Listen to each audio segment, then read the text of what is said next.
Perkenalkan, saya Bidan Anggun yang bertugas pada siang hari ini. Ada yang bisa saya bantu, Bu? Nah, begini Bu, kan kemarin saya pakai KB suntik yang 1 bulan. Nah, saya itu capek, malah harus bolak-balik ke tempat bidan. Jadi rencananya saya pengen ganti ke KB pil. Oh begitu, baik. Sebelumnya nanti saya akan menimbang Ibu dan ngecek tekanan darah Ibu, serta dengan khawatir saya akan tetap menjaga privasi Ibu. Nanti saya akan memberikan beberapa konseling mengenai KBP ya Bu. Apakah Ibu bersedia? Bersedia Bu. Baik. Saya timbang dan tensi dulu ya Bu. Hasil pemeriksaannya tadi berat badannya Ibu 50. Kemudian tekanan darahnya Ibu normal ya, 120/80. Baik, sebelumnya saya akan bertanya kepada Ibu untuk beberapa hal. Ibu ini sedang haid atau tidak ya? Iya Bu, saya sedang haid hari kedua. Oh, haid hari kedua ya, baik. Apakah Ibu sekarang sedang menyusui? Tidak ya Bu ya. Apakah Ibu mengalami perdarahan ataupun bercak pada vagina Bu? Belum pernah mengalami sih Bu. Oh, tidak pernah ya, baik. Saya akan mengecek dulu ikterus pada kulit Ibu. Permisi ya Bu ya. Kemudian matanya, permisi Bu. Baik, normal semua ya Bu ya. Kemudian Bu, apakah Ibu mempunyai nyeri kepala hebat gitu Bu? Tidak ada ya Bu ya. Kemudian untuk nyeri pada betis, mungkin paha atau nyeri pinggung gitu Bu? Tidak ada nyeri Bu. Tidak ada ya Bu ya. Apakah Ibu pernah mempunyai riwayat tekanan darah tinggi 160 gitu Bu? Tidak pernah juga ya.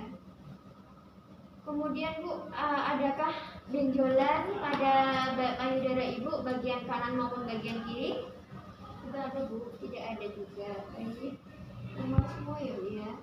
Apakah Ibu saat ini sedang mengonsumsi obat-obatan seperti obat kejang gitu Bu? Tidak Bu, saya jarang minum obat. Oh gitu, baik. Baik Bu, di sini saya akan menjelaskan tentang pil. Pil di sini tuh ada 2 macam pil Bu, ada pil kombinasi dan pil progestin. Nah, untuk pil kombinasi ini itu terdapat estrogen dan progesteron. Kemudian Bu, bisa dilihat ya Bu ya, untuk efektivitasnya itu efektivitas tinggi dan angka kegagalannya itu 9 dari 100 wanita Bu. Kemudian untuk efektivitasnya itu 92-98% ya Bu ya. Kemudian Bu, untuk keuntungannya itu ada beberapa macam Bu.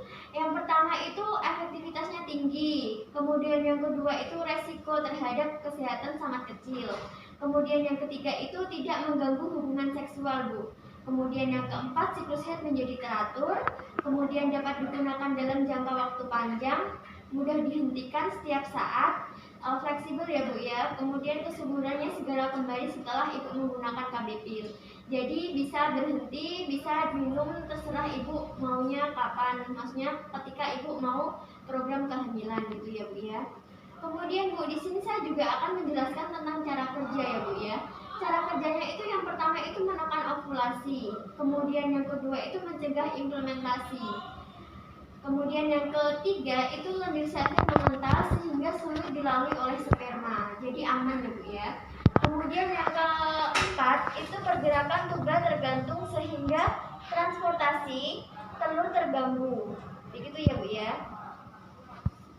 Baik, saya di sini juga akan menjelaskan Bu tentang berbagi efek samping ya Bu ya. Efek samping dari pilnya sendiri itu. Untuk efek sampingnya Bu, itu biasanya mual, terutama pada 3 bulan pertama Bu. Kemudian untuk yang kedua itu bisa terjadi perdarahan, bercak, atau bisa terjadi 3 bulan pertama juga. Kemudian yang ketiga itu pusing biasanya Bu ya. Kemudian nyeri payudara, kemudian berat badan naik, itu yang terutama Bu ya. Berat badannya naik, kemudian tidak haid Bu. Kemudian untuk menurunkan libido dan tekanan darahnya itu retensian cair ya Bu ya. Kemudian Bu, bisa membosankan kan karena harus minum setiap hari Bu ya. Dan ini untuk pil ini tidak mencegah infeksi menular seksual. Kemudian Bu, di sini saya juga akan menjelaskan tentang indikasi dari pilnya tersebut ya Bu ya.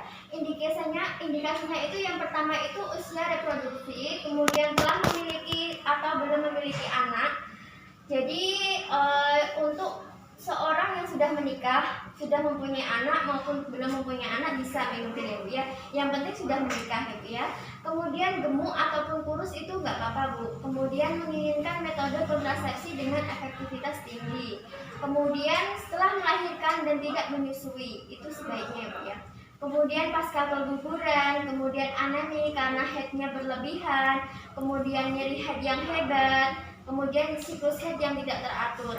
Karena dengan minum pil ini untuk siklus headnya tetap teratur. Jadi kemudian ada juga Bu riwayat kehamilan ektopik dan kelainan pada payudara. Kemudian Bu, saya juga akan menjelaskan tentang kontraindikasi pada KB pil tersebut. Untuk kontraindikasinya itu tidak boleh diberikan pada perempuan menyusui yang untuk pil kombinasi ya Bu ya. Kemudian yang kedua itu hamil atau dicurigai hamil. Jadi sebelum ibu minum pil atau menggunakan kontrasepsi KB pil ini dipastikan ibu itu tidak hamil ya Bu ya. Kemudian yang ketiga itu adalah perdarahan pervagina yang belum diketahui penyebabnya. Kemudian Bu, ada juga untuk perempuan dengan penyakit hepatitis. Kemudian perokok dengan usia 35 tahun ke atas. Kemudian mempunyai riwayat penyakit jantung, stroke, dan tekanan darah tinggi tadi. Kemudian untuk riwayat gangguan kanker payudara atau dicurigai mempunyai kanker payudara. Jadi dipastikan tidak mempunyai penyakit-penyakit penyerta tersebut ya Bu ya. Migrain itu juga bisa Bu untuk gejalanya. Kemudian Bu, di sini saya juga akan menjelaskan tentang waktu mulai minum pil. Jadi waktunya itu setiap saat selagi haid untuk meyakinkan kalau ibu itu tidak hamil. Hari 1 sampai 7 siklus haid boleh menggunakan pada hari ke-8. Gitu ya Bu ya. Jadi kan ini ya Bu ya, saya contohkan ini kan pilnya. Nah, sekarang kan ibu lagi haid hari kedua. Jadi langsung aja nanti malam ibu minumnya pada tablet ini ya Bu ya, pada kedua ini ya. Dimulai dari bawah sini, kemudian ikuti panahnya ya Bu ya.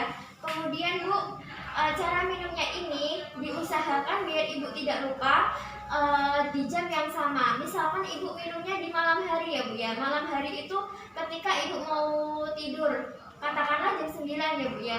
Jadi bisa teratur jam 9 ketika ibu mau tidur gitu ya Bu ya, biar tidak lupa. Kemudian Bu, kalau misalkan ibu hari keempat ini lupa minum pil, kemudian hari kelimanya mau minum, ibu bisa langsung minum untuk keduanya.